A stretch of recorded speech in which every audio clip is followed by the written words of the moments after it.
On an afternoon in November 2007, a corporate jet waited in a hangar at Salt Lake International Airport.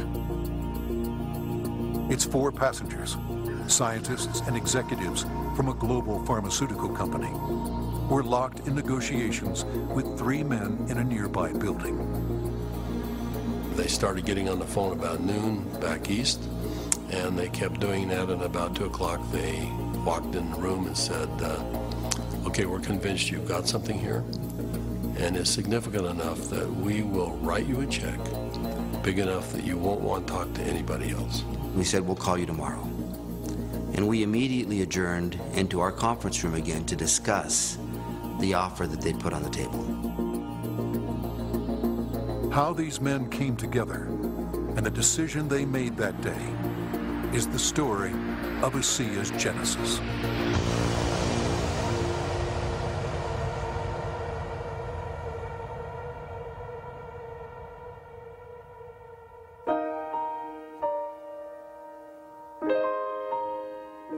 A lot of people have fathers that teach them sports. My father happened to be a great strategist, and from a very young age I recall having discussions with him about what he was doing. At the time he was running fairly large companies, and I can remember driving in the car with him and him talking to me about strategy, about what is strategy and how to think differently about a company. Vertus Norton was well qualified to teach his son. At the time, he was sales planning manager of the billion-dollar beverage division of General Foods Corporation in New York, with responsibility for iconic products like Kool-Aid, Country Time, and others. In 1985, he was recruited by Dart & Kraft and eventually became the head of Hobart Corporation US near Cincinnati, Ohio. 5 years later, he rejoined Kraft General Foods in Chicago as vice president of the Channel Group, managing a billion-dollar pilot business unit that led to the eventual integration of General Foods, Oscar Mayer, and Kraft Foods. Based on his track record, Vertus was asked to help re-engineer the company to increase efficiency in relation to an industry-wide initiative called Efficient Consumer Response. In the subsequent 3 years, Kraft's ECR, or efficiency rating, moved from 10th to 1st place. I've known Vertus for over 25 years, and it was apparent to me immediately that here was a very special man. A man that had wonderful ethics, great business strategies, enthusiasm. There was no question that this man was going to be a huge success, and he is a success. Vertus retired from Kraft at age 57 and moved to Park City, Utah. We thought he would take retirement seriously. He did not. Shortly after doing some service for our church, he was asked to run a biotech company. He had a lab in Southern California, 5 PhDs reporting to him, a series of master's or graduate students as well, all doing work for him there. And he ran that for 4 years, and we thought he was done. But Vertus Norton was not done. Through his son Tyler, Vertus was introduced to another biotech company and invited to become a member of their board. I recall coming to the house one afternoon only to find books strewn about his desk, chemistry and biology books, and I said, now what in the world are you doing now? And he proceeded to tell me that he had been invited to sit on the board of this company that had an incredible technology. And I do recall him saying, but they don't know exactly what they have.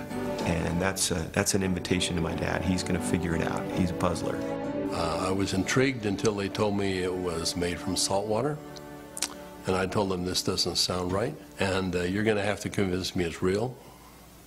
They said, well, we can do that. They said, we have a lot of research, and we'll give you some of the best research. You can look at it. And after running a lab and having my association with these people for 4 years, I knew what to look for. And I went through the science, and it was good, defensible science. Then they gave me a list of people to call, and I was calling Harvard, UCLA, University of Washington, University of Indiana, major labs across the United States, and everyone I talked to raved about the product, the way the company was intending for it to be used, And also they raved about the fact that you could drink this product and get a benefit from it. At the time, the product could only be produced in limited quantities through small devices. Highly unstable, it had to be used within minutes of production. But seeing the strength of the product, Virtus agreed to join the board of directors. As soon as I did that, they said, we're going to give you one of these devices to put in your house. We'd like you to become familiar with it. I started drinking the product that was made in this device, and my thinking cleared up. I had more energy. I felt better than I had for years. And now, keep in mind, I was in my 60s at that time. And I thought, holy cow, what is this? So I went to the first board meeting and found out that they were flat out of money. They were $1 million in debt. We said, let's see if we can help them find money. We tried for about 90 days, could not. Eventually, the company folded, and they actually merged it with another company, an energy company. And when that happened, that company started selling off assets. Meanwhile, a family in New Hampshire was embarking on a major change. Jim Pack had been a highly successful consultant in the telecommunications industry. His son, Joe, had secured a position on the United States ski team. Wanting Joe to achieve his dreams, the family moved to Park City to allow Joe to train with the U.S. freestyle team for the 2002 Winter Olympics. So I'm living in a subdivision in Park City, Utah, and after a few years, another gentleman moves in a few houses up from me. This gentleman was named Virtus Norton. Now, Virtus and I became good friends, and actually we became good golfing buddies. I quickly came to realize that Virtus was something special in terms of his training, his business skills, his analytical ability, his integrity. Everything about Virtus was so much better than any executive, including governors or attorney generals, that I'd ever worked with. He was so competent. I was impressed. I made the decision on the golf course as we golfed, week after week. I said, I'm going to do something with this guy. One day we're golfing on the Park City Municipal Golf Course, and he's saying, I'm sitting on the board of this little company, and they've got a terrific product. I use the product. I've just found phenomenal results with this product, but the company's really mismanaged. He said, the product is so good that I'm going to put together an investment company and acquire this product. And he pulled the golf cart over on the fairway and reached in his back pocket and pulled out a folded check, business check, that was blank. And he said, you got a pen? And I handed him a pen, and he wrote a very big check. And he said, let's go do this together. And I said, are you crazy? You don't even know what it is. I said, Virtus, that's true, but I know everything about you. I knew you've done your due diligence. If you're to the point where you want to form an investment company to acquire this technology, I want to be part of it. Let's do it together. And that was a start in the formation of Asea. Of anybody that I've known, my favorite person is Jim Pack. I don't think just because he's brilliant. I think it's because he has drive and he engenders trust and confidence. And so we started down the road together, and over the course of a year, we discovered what the product was and why it worked. We developed what's called the mechanism of action. They discovered the product was based on redox biochemistry, a new field of science that emerged near the beginning of the 21st century. Redox signaling is a function central to all forms of life. Redox signaling molecules are created within every cell of the body and are vital to the immune system and to cellular repair and replace mechanisms. As one gets older, the body's ability to make these molecules decreases, a function of aging. The product provided a replenishing source of the exact redox signaling molecules the body creates, and in the same balance, enhancing cellular health. Knowing the product's shelf life was essential, Virtus and Jim challenged a team of researchers, including Dr. Gary Samuelson, to find a way to stabilize the product. We didn't know if it could be done, and we bought some equipment and kept making product over and over and over again, and we'd run it through the computer. And finally, after months, he finally came in and said, I think I've got the product stabilized. And we started testing it and found out that he had, in fact, stabilized the product. After stabilization had been achieved, Virtus and Jim met with a group of university scientists. We had told them that we had stabilized this mix of molecules, and they said, no, it can't be done. And we said, no, we have done it. And they said, no, it can't be done. And they were so adamant that they were slapping the table. And we said, well, wait a minute. We'll come back tomorrow and show you the product. So we took the product back the next day. Said, this is stabilized redox signaling molecules, both positive and negative molecules in the same bottle, stabilized. And they said, how in the world did you do this? So one of the big breakthroughs is the fact that we can stabilize molecules that you're not supposed to be able to do that. The molecules in Asea are supposed to be fleeting. They should all return to salt and water in just a matter of minutes, and they don't. Meanwhile, Vertus's son Tyler had arrived at the pinnacle of his career in the financial services business. His father took occasion to explain to him the technology he and Jim Pack had acquired. He said to me, this is the product. He reminded me it was made from salt and water, and I was very concerned. At church the following Sunday, I was discussing some of the challenges of some of the members of our congregation, and I had a neighbor friend that we discussed the majority of that meeting, who, despite seeing a number of professionals and trying to solve a challenge that he had a significant issue, they were just not able to really help and find a solution for him. And it was then that this product popped into my mind. I wondered and asked, despite my doubts, could this help? Could this make a difference for him? I called Dad, and he said, of course it will help. Now, I didn't have that conviction at the time. He did, and he was willing to get some of that product. We got that product to my neighbor, and from that point forward, I felt confident that I had done my part. And given that I was still doubtful and even fearful, I kind of washed my hands from it.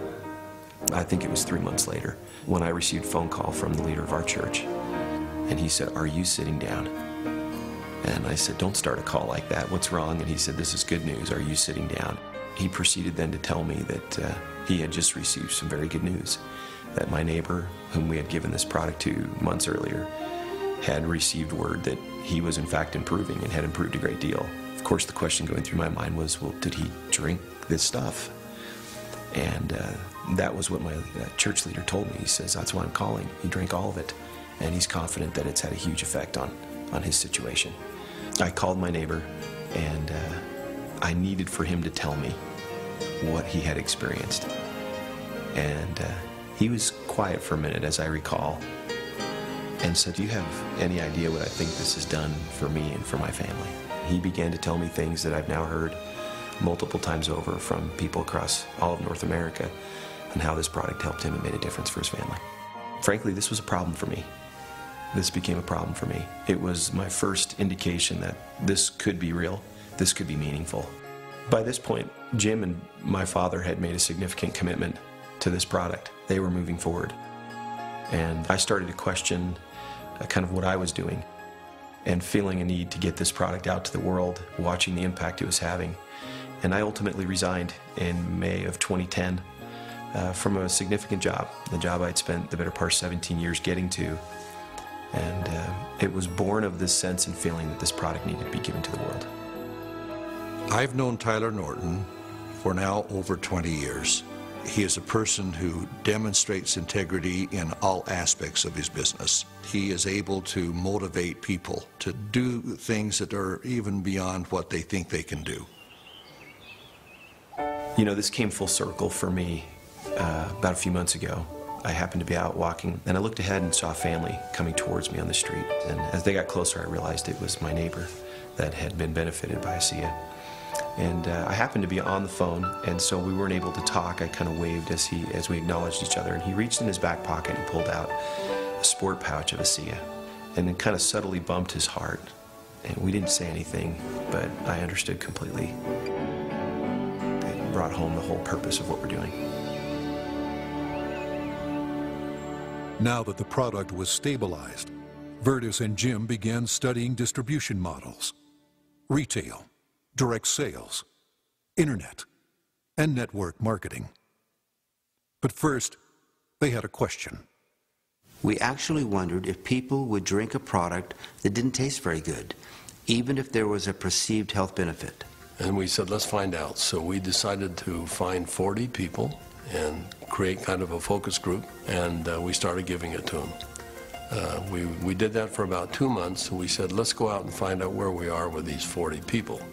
So when we went out and contacted them, we found out that the 40 people had turned into 135, and the product had been shipped to 20 different countries without our knowing it.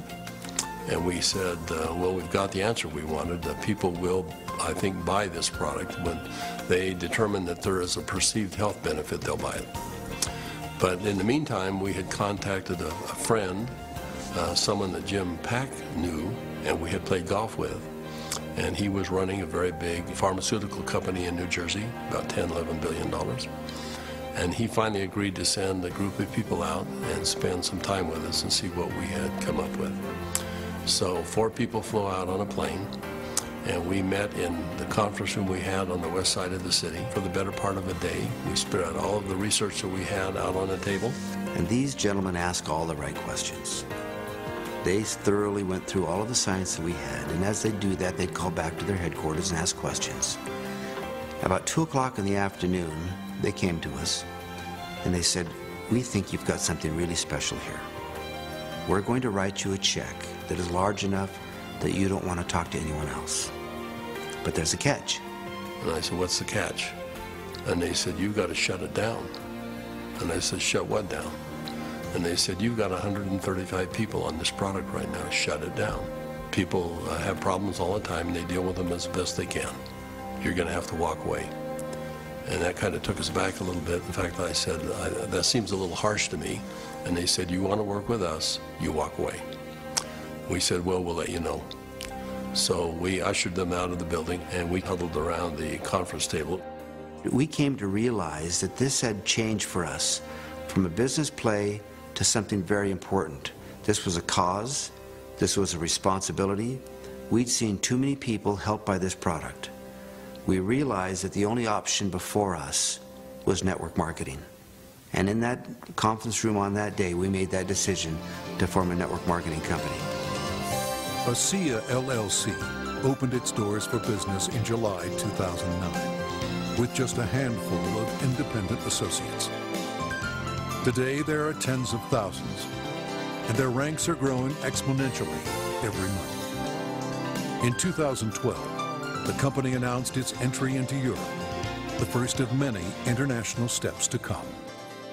Every company has a vision, but for Vertus and I, our vision is just a little bit different given our age.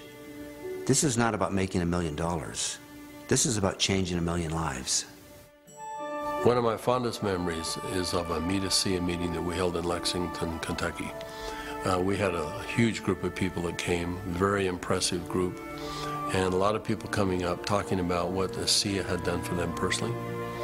But at the end of the meeting, they invited me to come up and gave me a small treasure chest. Wasn't very big, but as you open up the treasure chest, it's filled with letters of gratitude and thanks. It meant a great deal to me. So we came back to Salt Lake City, and I asked our people to go out and find a treasure chest, which we have done, and we have it in the office, and we continue to add letters to it.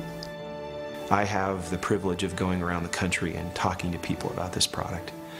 And it's not uncommon at the end of a meeting to have a group of people line up and want to tell me, and really thank me, but more thank my dad and Jim for what they've done. And as they tell their stories and I get a chance to look into their eyes and sense their sincerity and the realness of what this has done for them, more than once I've had to step out of the room and find a corner in a hotel somewhere where I could compose myself and get myself in order after hearing how sincere and thankful they are for this product. You know, we started off looking at this as a business opportunity, and as we progressed, it became more of a sense of purpose, but it's much more than that. We're creating a culture here. We're creating a family. I believe that the heart and soul of this company is represented in our associates. Our associates becoming is as important to us as them making an income. I don't believe you build checks. I believe you build people. And perhaps one of the greatest blessings of my time here at Asea is embodied in these marvelous, enriching relationships with wonderful people. People that are desirous to improve their lives, share something meaningful with others, make a difference in the world, and become more.